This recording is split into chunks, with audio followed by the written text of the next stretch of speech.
Chris here, aka Kermie, and welcome to Reading with Kermie. Anyway, I hope everybody's doing okay today. It is Wednesday, almost 4 o'clock. Wednesday. Yes, it's Wednesday today. That's the trouble with, I'm not working right now, so I lose track of my days a little easier. But you know what? It's okay. Life will go on. So today, Reading with Kermie. Don't stress the small stuff, it's just small stuff. And we are on book 2. We're getting close to the end. Book 2 is with the family. Don't stress the small stuff. And we're getting close to the end. Like I said, we're on chapter 86. And look how close we are. That's why I'm doing so many this last couple weeks, because I want to continue on with my Reading with Kermies. And plus, you know, there's certain days that I want more of a positive message than others, and that's okay too. So, a little side note before I get started reading. For you guys who want to get to know me more and watch more of my videos, you can go to YouTube on Kerms Dunlap. That's Kerms, Kerms, Dunlap, Dunlap. Alright, so let's get started on the reading, shall we? Chapter 86. It is titled, Speak Softly. Let's see what we can do here. There's something nurturing and calming about someone who speaks very softly. For most of my life, I assumed that this was a quality you either had or didn't have. You were born with it. You were born with a soft voice, or you weren't. And to some degree, this may be true. However, in recent years, I've discovered that speaking softly is a quality you can also develop. If you do, I think you'll all agree that the rewards are tremendous and measurable. These rewards will have a positive effect and love in your family and in your home. Well, yeah, that's good news. When you speak too quietly and with a loud voice, the energy you send out into the world or into your home can be somewhat frantic or nervous. Although your intentions may be somewhat different, it's sometimes the case that the people around you will feel pressured or slightly agitated, which can in turn unconsciously encourage them to act even more hyper and irritate themselves. In other words, your voice feeds the cycle of nervous energy. It carries a great deal of power and authority and sends a message to those around you. So if you send a message of impatience and agitation, you may be, without even realizing it, lessening the feelings of love, calmness, and respect in your home. Obviously, everyone has a different voice, an individual temperament, and a unique communication style. I'm not suggesting that you or anyone else completely transform the way you speak, or that you pretend that you are someone you are not.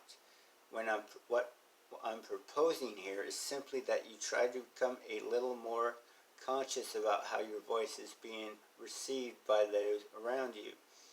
Further, I'm suggesting that if you make a gentle effort to speak a little more softly, you might discover some surprising, almost instant changes in the feelings around your home. Something to play with. You know. You, for example, will feel calmer and less stressed as you quiet down your voice. You will actually relax the rest of your body, as well as your mind. Next, you will discover that as you quiet down, everyone around you will quite quickly follow suit. This latter benefit happens almost like magic and a welcome relief in any home. Although I have a long way to go, I've already noticed hundreds of times that if my kids are acting frantic and silly and I want them to calm down, the very best strategy is for me to quiet down first. Often calming down starts with my voice, which leads to calmer feelings and behavior. If you think about it, it makes sense that if you want others to behave in a relative calm manner, the worst thing you could do is be yelling and acting crazy yourself. Acting crazy myself! Yes, this is true. Nobody wants to listen if I'm acting like this. And blah, blah, blah. Okay. Mufasa, back to it.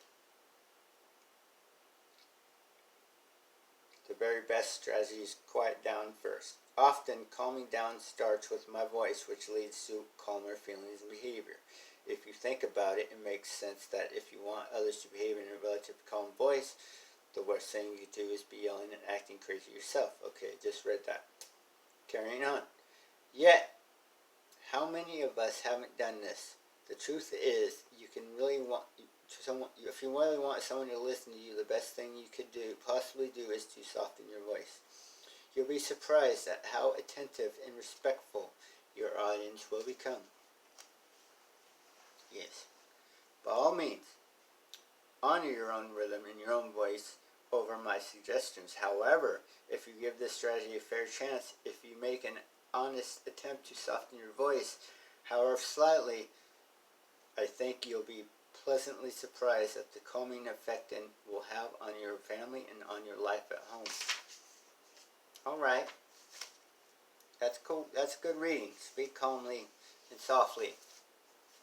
You know, in the example I used in the middle of my reading, joking around, yes, but in my head it was the perfect example, you know, and you're in contact, talking to someone, and you know, I can reflect back from my past behavior with this and talking to people, you know.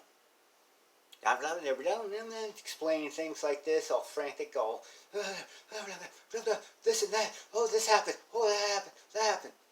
Then, you know, people with you be like, huh? But instead, if you go like this is what happened today, right? And blah, blah, blah, blah, blah. There's a big difference. And, you know, I've been at both. I've been that frantic guy, you know.